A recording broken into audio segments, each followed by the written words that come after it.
So ఆ guidance కూడా మీకు వివరంగా సార్ చెప్తారు. ఇంకా ప్రాసెస్ అయితే అది ఇప్పుడు ఈ సంవత్సరం వచ్చిన మనకి కొత్త ఇన్నోవేషన్ అంటే తెలంగాణలో ఆల్రెడీ మొన్న జరిగాయి. తెలంగాణలో బెడ్డెడ్ ఉండే వాళ్ళ దగ్గర ప్రొసీజర్ జరిగింది, ఫస్ట్ టైం ఇది అన్నమాట. ఇప్పుడు మన ఏ అసలు కనబడదు.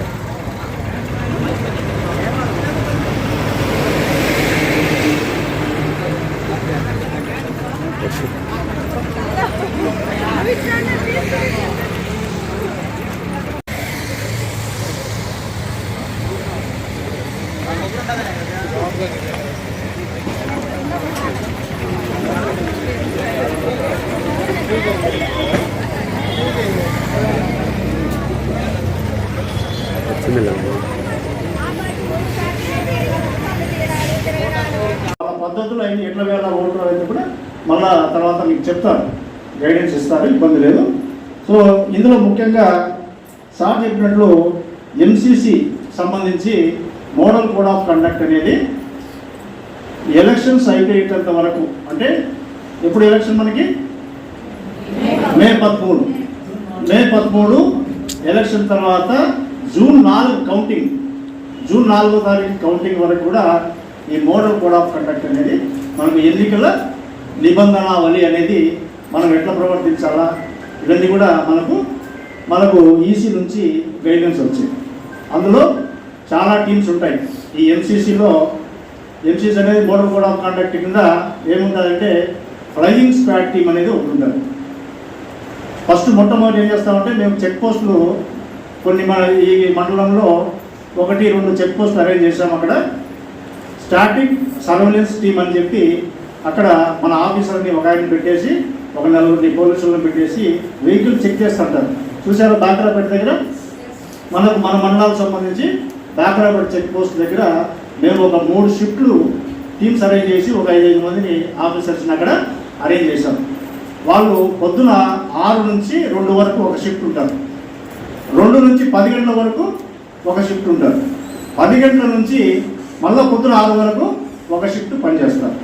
సో 3 షిఫ్టులుగా 24 గంటలు ఈ స్టాటిక్ సర్వేలెన్స్ టీమ్ అనేది అక్కడ చెక్ పోస్ట్ దగ్గర ఉంటారు, వెహికల్ చెక్ చేస్తారు.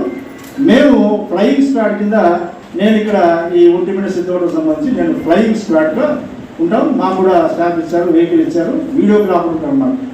మేము ఎక్కడన్నా ఏదైనా ఈ ఎంసీసీ కోడ్ ఉల్లంఘన జరిగేటట్లయితే వెంటనే మాకు ఆర్డీఓ ఆఫీస్ దగ్గర నుంచి కానీ మా తహసీల్దార్ దగ్గర నుంచి కానీ మాకు వెంటనే మెసేజ్ వస్తుంది, పలానా చోట ఏదో ఎంసీసీ ఉల్లంఘన జరుగుతుంది, మీరు అక్కడికి వెళ్ళేసి రికార్డ్ చేస్తాం. మేము వీడియో రికార్డ్ చేస్తాం.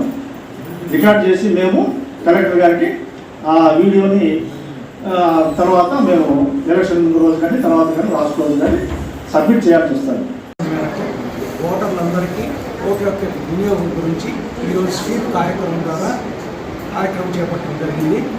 125 రాజంపేట అసెంబ్లీ నియోజకవర్గం సంబంధించి మన ఒంటిమిట్ట మండలము రాజంపేట అసెంబ్లీ నియోజకవర్గం వస్తుంది కాబట్టి ఇక్కడ ఉన్న బిఎల్ఓలకు మరియు ఇతర సిబ్బందికి అందరికీ ప్రతి ఒక్కరూ ఓటు హక్కును వినియోగించుకోవాలా, మరియు 18 ఏళ్ళ నిండిన ప్రతి ఒక్కరూ ఓటర్ లిస్ట్ ఎన్రోల్ కావాలనే ఉద్దేశంతో స్వీప్ యాక్టివిటీ కార్యక్రమం చేపట్టడం జరిగింది. ఇందులో భాగంగా ప్రతి గ్రామంలో అవగాహన కార్యక్రమాన్ని ఏర్పాటు చేస్తూ ప్రతి ఒక్క ఓటర్కు తెలియజేస్తుంది. భారత ఎన్నికల సంఘము ఈసారి ఓటర్లకు ప్రత్యేక అవగాహన హోమ్ ఓటింగ్ అనే కార్యక్రమం ఏర్పాటు చేసింది. అందులో 80 సంవత్సరాల నుండి మరియు ఫిజికల్ హ్యాండిక్యాప్ బెడ్డెడ్ కేసులకు వాళ్ళ ఇంటి దగ్గరికి పోయి ఓటు వేసే ఒక సౌకర్యం హోమ్ ఓటింగ్ అనే సౌకర్యం ఏర్పాటు చేస్తుంది. ఇది కూడా గ్రామంలో తెలియజేసి ఎన్నికల రోజు ప్రతి ఒక్కరూ తమ యొక్క ఓటును వినియోగించుకోవాలి మరియు ఓటర్ లిస్టులో ఎన్రోల్ కాని అర్హత కలిగిన ప్రతి ఒక్కరూ ఎన్రోల్ కావాలనే ఉద్దేశంతో ఈ కార్యక్రమం ఏర్పాటు చేస్తుంది.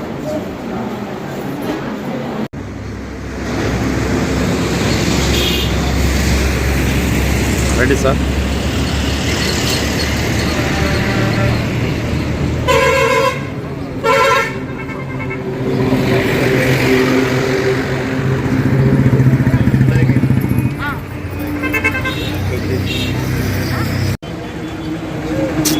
సరే